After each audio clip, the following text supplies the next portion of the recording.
Who was that masked man committing a big league burglary in broad daylight? Who was that scaling the wall like Spider-Man, defying gravity like Superman, perfectly following the flight of the ball like a track man?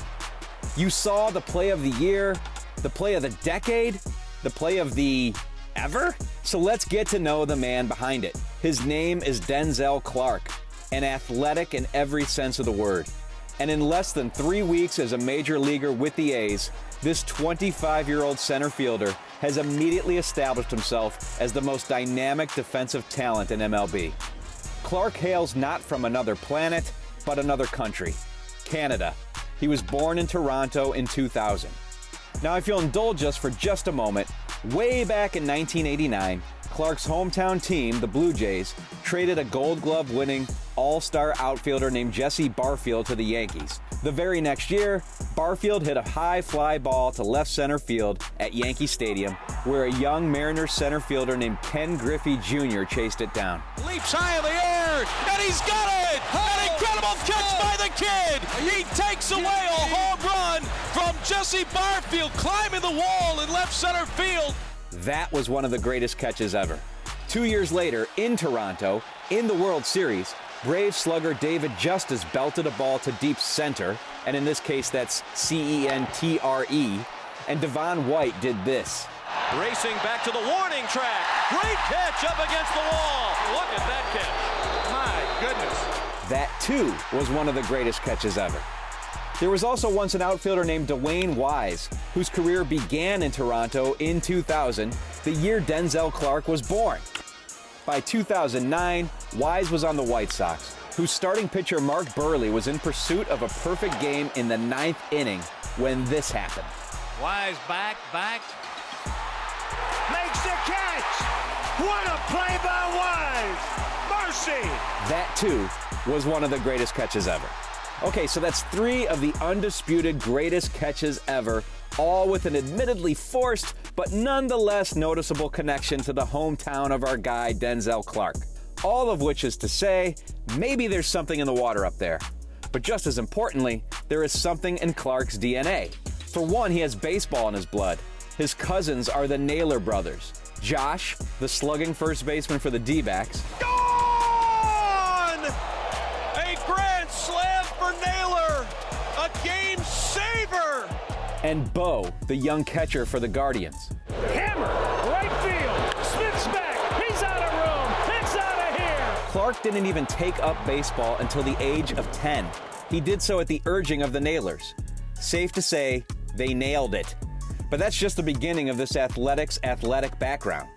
His uncle, Kevin Smelly, was a Canadian Football League running back for the Toronto Argonauts. And most importantly, Clarke's mother, Donna, was a decorated heptathlete who competed for Canada at the 1984 Olympics in Los Angeles. The heptathlon is a 7-event athletic contest that includes the 100-meter hurdles, the high jump, the shot put, the 200-meter dash, the long jump, the javelin throw, and the 800-meter run.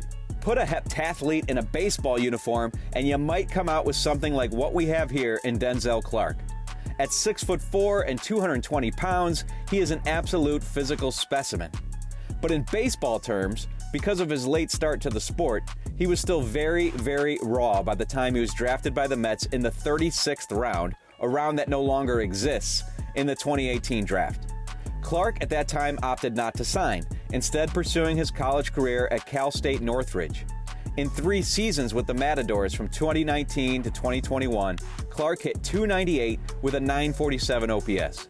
He had a career year his junior season, when he became the first player in school history to win the Big West Defensive Player of the Year award, while also batting .324 with 11 doubles and 8 homers in 38 games. The growth in his offensive profile allowed Clarke to move up draft boards, and the A's nabbed him with their 4th-round pick in 2021. In his young pro career, Clarke was seen as a tantalizing prospect because of his amazing athleticism, but he was by no means a finished product, given his swing and miss concerns and susceptibility to spinning breaking balls.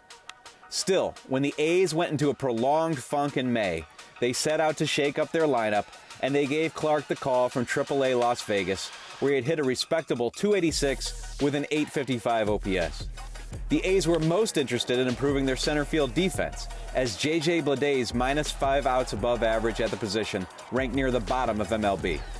So along came Clarke on May 23rd, and it didn't take him long to assert himself as a web gem waiting to happen.